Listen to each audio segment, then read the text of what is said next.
Praise the Lord. സ്നേഹമുള്ളവരെ, റോമ 11:22 തിരുവചനം പറയുന്നു, ദൈവത്തിൻ്റെ കാരുണ്യവും കാഠിന്യവും നിൻ്റെ ശ്രദ്ധയിലുണ്ടായിരിക്കട്ടെ. വീടവനോട് കാഠിന്യവും ദൈവത്തിൻ്റെ കൃപയിൽ നിലനിന്നാൽ നിന്നോട് കാരുണ്യവും അവിടുന്ന് കാണിക്കും, അല്ലെങ്കിൽ നീയും മുറിച്ച് നീക്കപ്പെടും.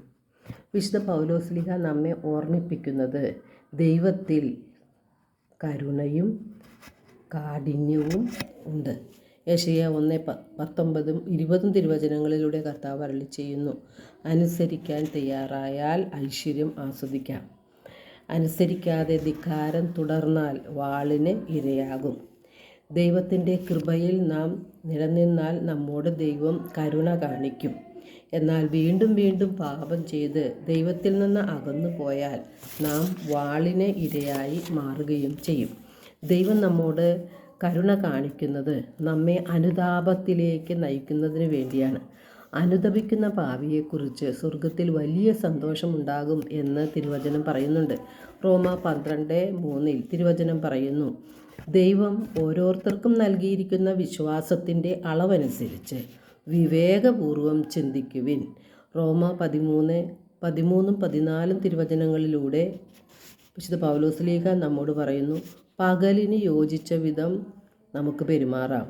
സുഖലോലുപതയിലോ മദ്യലഹരിയിലോ അവിഹിത വേഴ്ചകളിലോ വിഷയാസക്തിയിലോ വ്യാപരിക്കരുത്, കലഹങ്ങളിലോ അസൂയയിലോ വ്യാപരിക്കരുത്. പ്രത്യുത കർത്താവായ യേശുവിനെ ധരിക്കുവിൻ.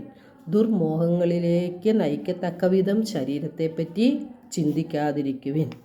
എന്തുകൊണ്ടാണ് യേശുവിനെ ധരിക്കുവാനായിട്ട് വിശുദ്ധ പൗലോസ്ലീഹ നമ്മോട് ആവശ്യപ്പെടുന്നത്?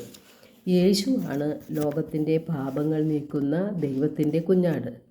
എങ്ങനെയാണ് യേശു പാപം മോചിക്കുന്നത്? നാം എത്ര വലിയ പാപം ചെയ്താലും യേശു ക്ഷമിക്കും. യേശുവിൻ്റെ തിരുരക്തത്താലാണ് നമ്മുടെ പാപക്കറകൾ കഴുകി നമ്മെ വിശുദ്ധീകരിക്കുന്നത്. അതുകൊണ്ടാണ് തിരുവചനം പറയുന്നത്, നാം നമ്മുടെ സ്വന്തമല്ല, യേശുവിൻ്റെ തിരുരക്തത്താൽ വിലയ്ക്ക് വാങ്ങപ്പെട്ടവരാണ്. നാം നമ്മുടെ പാപങ്ങളെക്കുറിച്ച് പശ്ചാത്തപിച്ച് പാപങ്ങളെ ഏറ്റുപറഞ്ഞ് വീണ്ടും പാപം ചെയ്യുകയില്ലെന്ന തീരുമാനമെടുത്ത് യേശുവിലേക്കൊക്കെ തിരിയുമ്പോഴാണ് നാം വിശുദ്ധീകരണം പ്രാപിക്കുന്നത്. എന്നാൽ നാം ഓർക്കണം, നാം അനുതപിക്കാതെ ദൈവം എല്ലാ പാപവും ക്ഷമിച്ചുകൊള്ളും എന്ന ചിന്തയോടെ പാപത്തിൽ മുഴുകി ജീവിച്ചാൽ നമ്മുടെ പാപങ്ങൾ ക്ഷമിക്കപ്പെടുകയില്ല.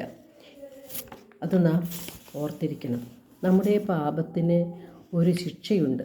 ആ ശിക്ഷ മുഴുവൻ ഏറ്റുവാങ്ങിയത് ഒരു പാപവും ചെയ്യാത്ത പരമപരിശുദ്ധനായ യേശുനാഥനാണ്. നമുക്ക് ലഭിക്കേണ്ട ശിക്ഷ മുഴുവൻ യേശുവിൻ്റെ ശരീരത്തിൽ യേശു സഹിച്ചു. പീഡകൾ സഹിച്ച് കുരിശിൽ നമുക്കായി ജീവൻ യേശു ബലിയർപ്പിക്കുകയാണ് ചെയ്തത്. ദൈവം നമ്മെ അത്യധികം സ്നേഹിക്കുന്നത് കൊണ്ടാണ് നമ്മെ ശിക്ഷയ്ക്ക് വിധിക്കാതെ സ്വപുത്രനായ യേശുവിനെ പീഡാസഹനത്തിനും കുരിശുമരണത്തിനും ദൈവം ഏൽപ്പിച്ചു തന്നത്. സ്വപുത്രനെ, ഒരു പാപം ചെയ്യാത്ത പുത്രനെ പാപിയായി നിൽക്കേണ്ടി വന്നു. അത് യേശുവിൻ്റെ തിരുരക്തത്താൽ മാത്രമേ നാം വിശുദ്ധീകരിക്കപ്പെടുകയുള്ളൂ എന്ന് ദൈവം മുൻകൂട്ടി കണ്ടതുകൊണ്ടാണ്.